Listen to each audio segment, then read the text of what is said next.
zonal ਇਹੋ ਹੀ puncture ਲੈ ਫਤਿਹ ਰਿਆਣ ਪਿੰਡ ਹੈਗਾ ਫਤਿਹ ਰਿਆਣ ਨਾਰੰਗ ਮੰਡੀ ਵਾਲੀ ਸਾਈਡ 'ਤੇ ਉਹ ਹੈ ਨਾ ਮੇਰਾ 31-32 ਸਾਲ ਇਹ ਦੁਕਾਨ ਨਹੀਂ ਵਾਰਾ ਖਾਂਦੀ ਹੈਗੀ ਇਸ ਵਜ੍ਹਾ ਘਰ ਆਪਣਾ ਪਿੱਛੇ ਪਿੰਡ ਹੈ ਬੱਚੇ 3 ਬੱਚੇ ਹੋ ਗਈ 60 ਕੁ ਸਾਲ ਦੇ ਲਾਗੇ ਹੋ ਗਏ ਬਸ ਚਲੋ ਕੰਮ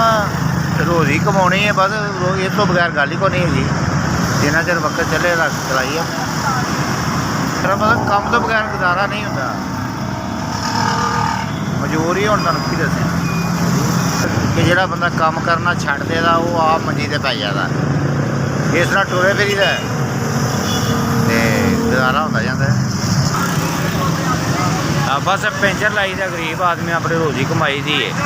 ਸਾਰਾ ਬਹਿ ਜਾਈਦਾ ਉਦੋਂ ਲੰਗਰ ਜੇ ਮਿਲੇ ਤਾਂ ਲੈ ਆਈਦਾ ਘਰ ਚਲੇ ਜਾਈਦਾ ਹਾਂ ਇਹ ਮੋਟਰਸਾਈਕਲ ਪੁਰਾਣੀ ਹੈ ਅਤੇ ਇਹਦੇ ਨਾਲ ਗੁਜ਼ਾਰਾ ਕਰੀਦਾ ਬੱਚੇ ਜਿਹੜੇ ਨੇ ਉਹ ਬਿਲਕੁਲ ਬੇਕਾਰ ਬੈਠੇ ਨੇ ਇਸ ਟਾਈਮ ਘਰ ਅਤੇ ਵਕਤ ਜਿਹੜਾ ਉਹ ਇਸੇ ਤਰ੍ਹਾਂ ਹੀ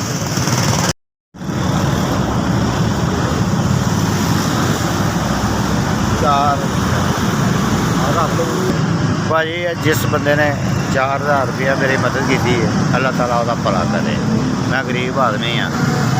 ਪੈਂਚਰ ਲਾਈ ਦਾ ਸਾਰੀ ਦਿਹਾੜੀ ਬਸ ਇਹ ਖਿਆਲ ਕੀਤਾ ਅੱਲਾਹ ਤਾਲਾ ਉਹਦੀ ਜ਼ਿੰਦਗੀ ਲੰਮੀ ਕਰੇ ਉਹਦੀ ਉਮਰ ਲੰਮੀ ਕਰੇ ਅੱਲਾਹ ਤਾਲਾ ਉਹਨੂੰ ਹੋਰ ਦੇਵੇ ਹਾਂਜੀ SVS